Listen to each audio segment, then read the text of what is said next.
Damn it, Janet, stop charging by the hour.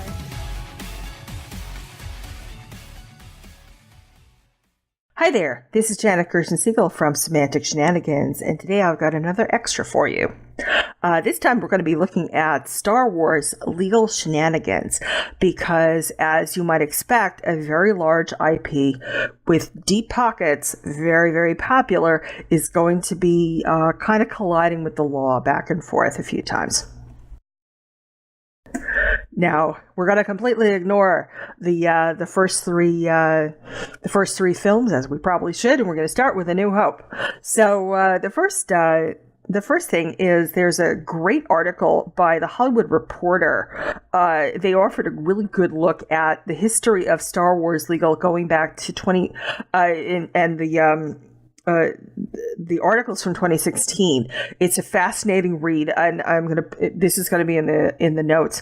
I don't really want to copy it. Just read it. It does include, by the way, a lawsuit against a pornographic film.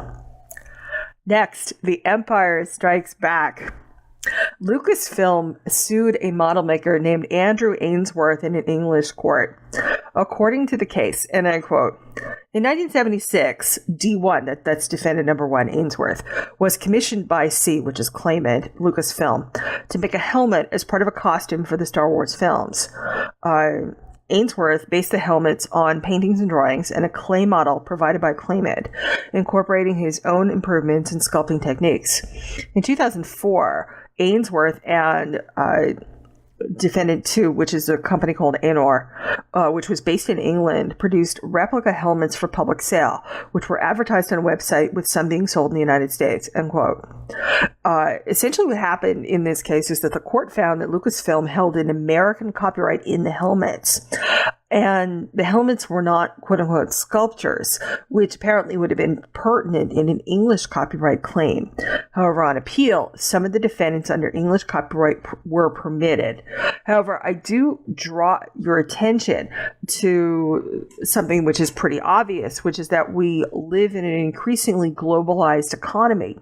So my question to you, and the court's question really should be, is whose copyright law reigns supreme?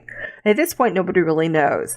And particularly with Brexit and some of the globalization kind of changing in our economies, when the European Union starts to break down, because as of the recording of this extra, France is considering leaving as well. If the European Union breaks down even more, then I think we're going to go back to the days of copyright law and other laws, for that matter, being a bit more of a question of jurisdiction, and there being conflict between jurisdictions. It's going to get interesting in the next few years in terms of what's going to prevail, what is going to really work here, because let's face it, you could have the tiniest storefront in Peoria and be selling to Timbuktu, and you probably are.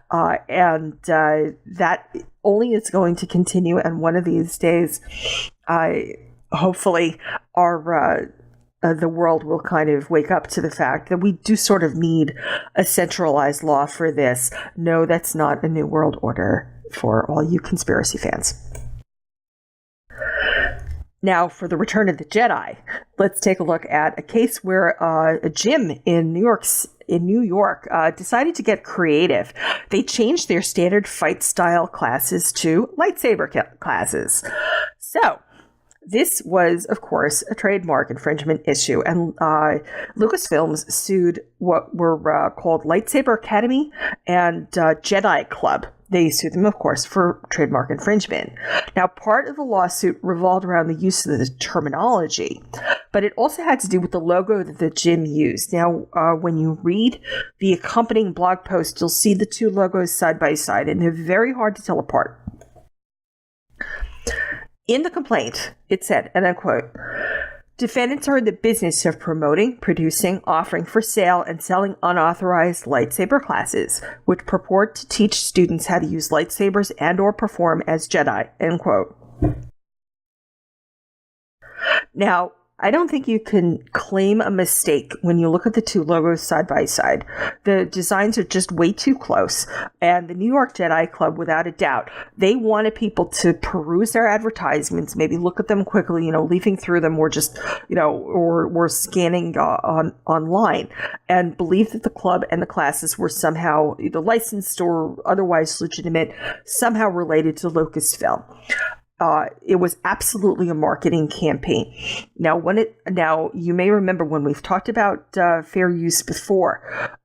One of the pieces of fair use is whether the usage of copywritten material is commercial or not, and this is pure commercialism. Really hard to deny that this is pure commercialism. Next, The Force Awakens. A little weirdness never hurt anybody. So there's a last little left turn. It's not really the law. It's actually we're kind of Star Wars hits our society in an odd little way. Last year, Gizmodo reported that there was a Twitter bot army that was exposed because they had an obsession with Star Wars, and that's how people realized that there was a bunch of bots on Twitter. Anyway, for The Last Jedi, as with every large IP holder, there is no way that this is the last time you're ever going to see Star Wars in court. I'm sure that we're going to keep seeing them over and over again. Anyway, this is Janet Gerstensiegel for Semantic Shenanigans, and may the Force be with you. Thanks for listening. Bye-bye. Music provided by Invocation. Send mail to hosts@semanticshenanigans.com. Follow us on Twitter at 2shenanigans. That's the number, not the word. 2shenanigans. On Facebook, you can find us at Semantic Shenanigans. Subscribe to our YouTube channel, Semantic Shenanigans. Thank you for joining us, and we'll see you next time right here on Semantic Shenanigans.